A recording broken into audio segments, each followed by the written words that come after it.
Assalamualaikum warahmatullahi wabarakatuh.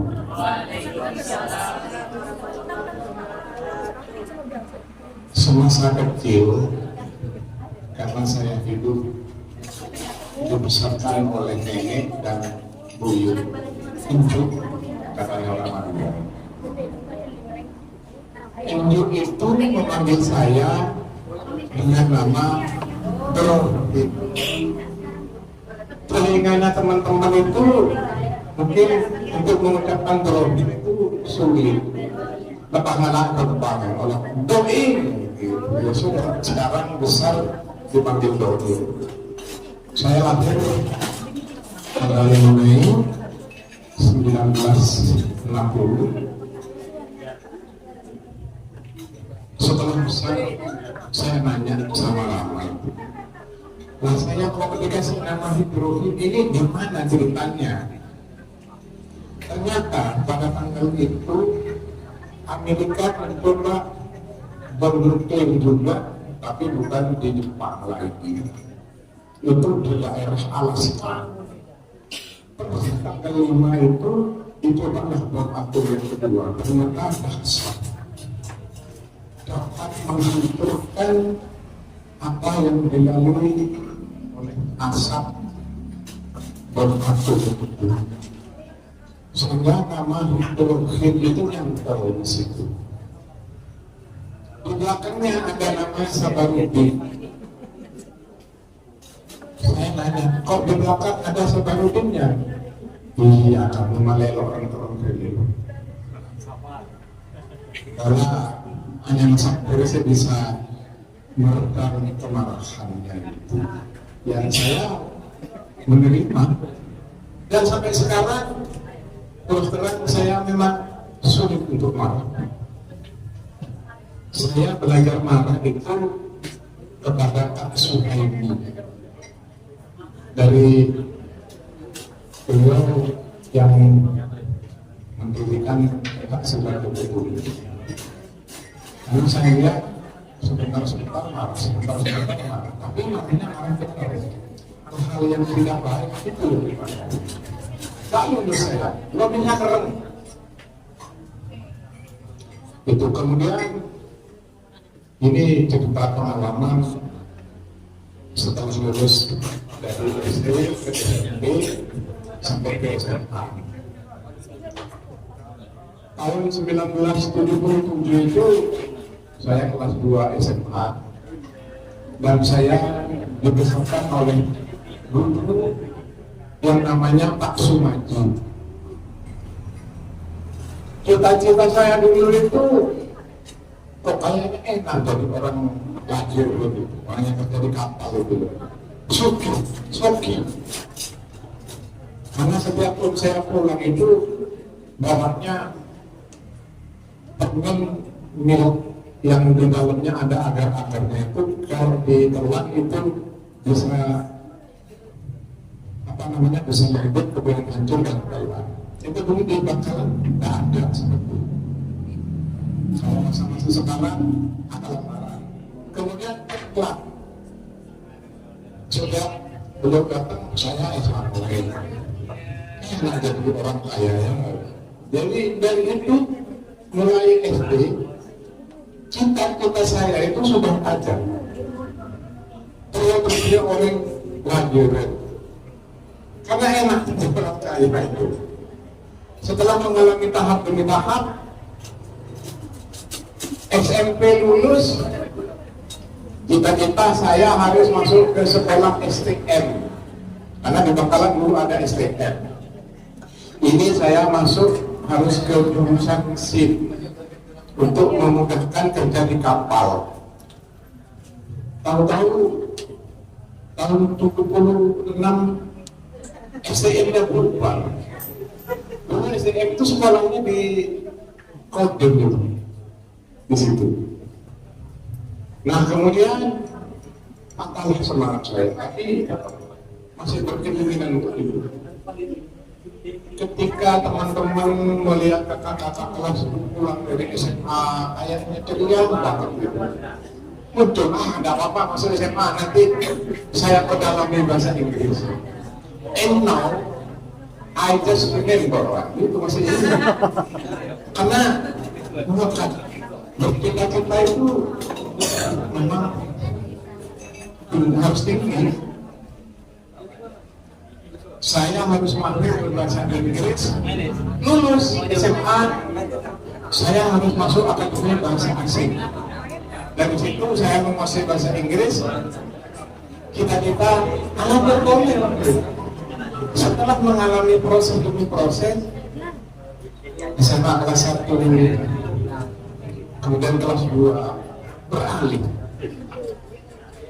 Saya senang gambar, saya senang melukis, terutama melukis batik. Saya senang dekor.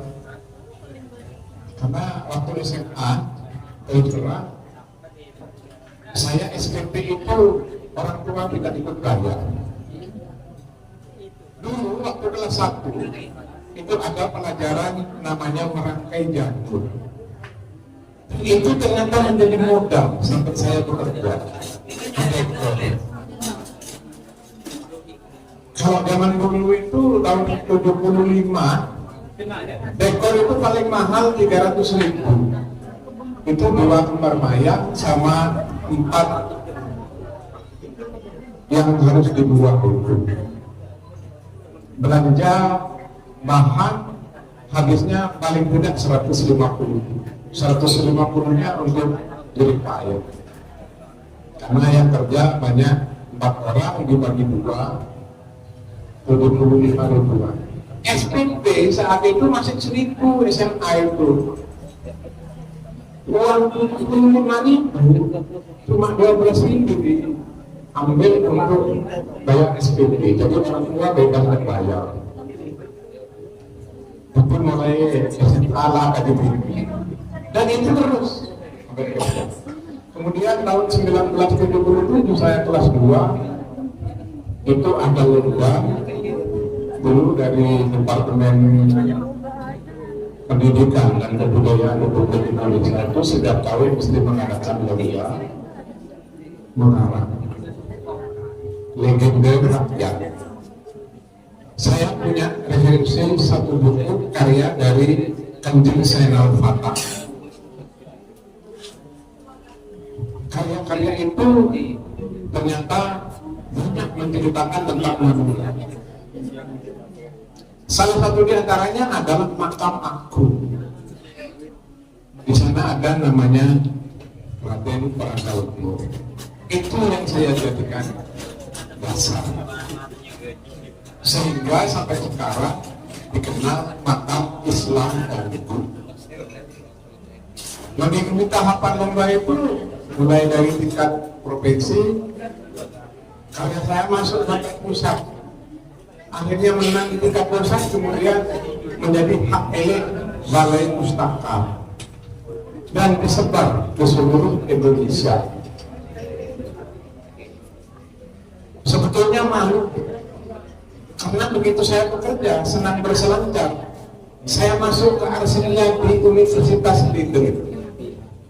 Karena di sana tertampung berkas-berkas tentang Madura di masa lampau. Saya menemukan salah satu buku, di situ dinyatakan bahwa Raden Pragalpo itu sudah menganut agama Islam, tapi belum disebarkan di keraton dan masyarakat. Menganggurnya itu karena beliau mengiyakan untuk Islam itu disebar di keluarga keraton dan masyarakat sekitar. Nah, setelah dari bekerja itu saya semakin gila kepada sejarah. Saya menemukan 4 arsip yang berbahasa Prancis, berbahasa Jerman, berbahasa Belanda, dan berbahasa Inggris. British University, Germany University, kemudian French University di situ.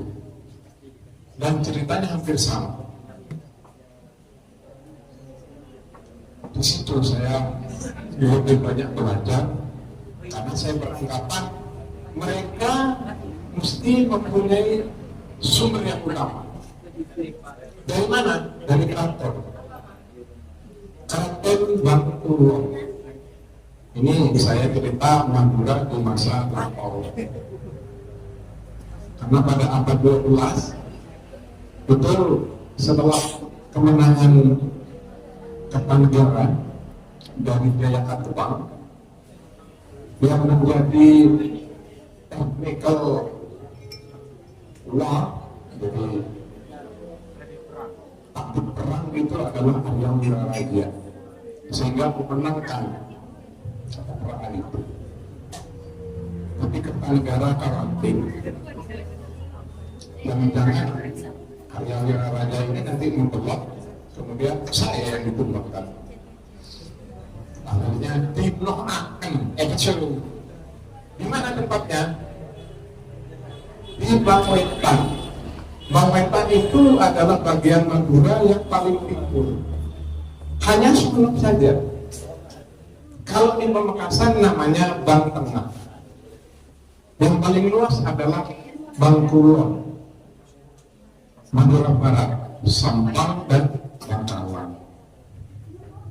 Mulai dari situ saya mulai memikir, Belanda ini punya catatan, mesti mengambil catatan dari keraton. Ternyata memang benar.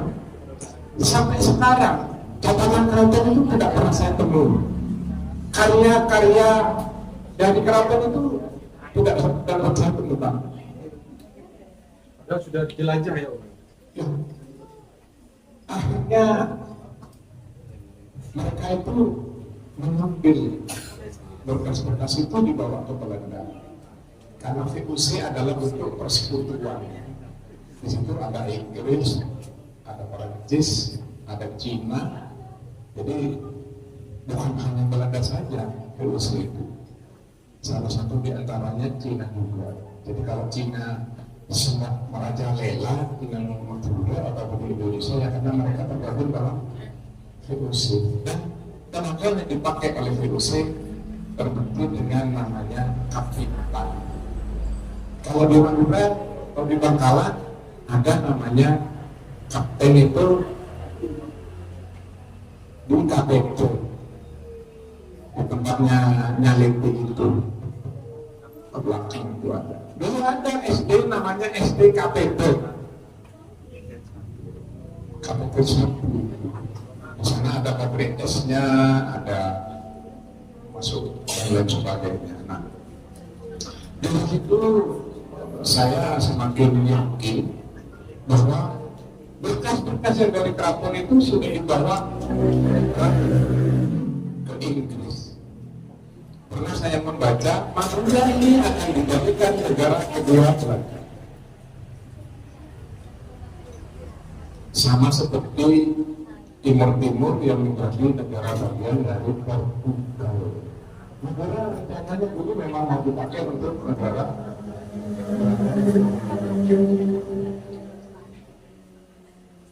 Kembali lagi ke respect. Jadi ketika terjadi bentuk keraton yang ada di Bangkulon, mulai dari Sampang sampai ke Bangkalan di Arosmaya, di situ timbul kompetitor. Kompetitor yang menyebabkan dikenalnya nama Carok. Bahasa Carok itu setelah saya telusuri lagi masa itu, ternyata dari bangsa Sanskerta yang namanya Caruk, C-A-R-U-K. Bahasa Sanskertanya itu Caruk. Artinya Caruk itu hanya perselisihan atau pertengkaran. Di situ tidak dijelaskan apakah menggunakan sajam atau dengan tangan kosong. Ketika masuk ke Madura sudah beda namanya. Mari Caruk. Bukan Yesus. Ya. Saya mungkinnya Mbak, tulisan Arab itu sinnya sin raja masuk sok.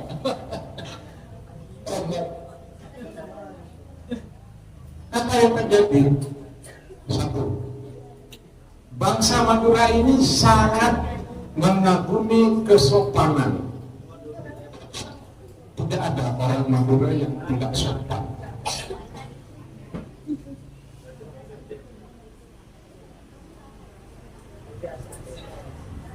Jadi kalau ada orang-orang yang salah tingkah, itu sebetulnya tidak mencerminkan bahwa dia adalah klaim bangsa Madura.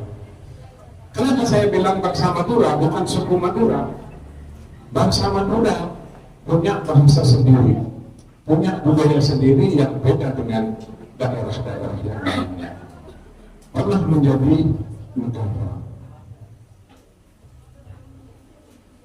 Selain kesopanan, yang paling utama untuk orang Madura adalah kehormatan.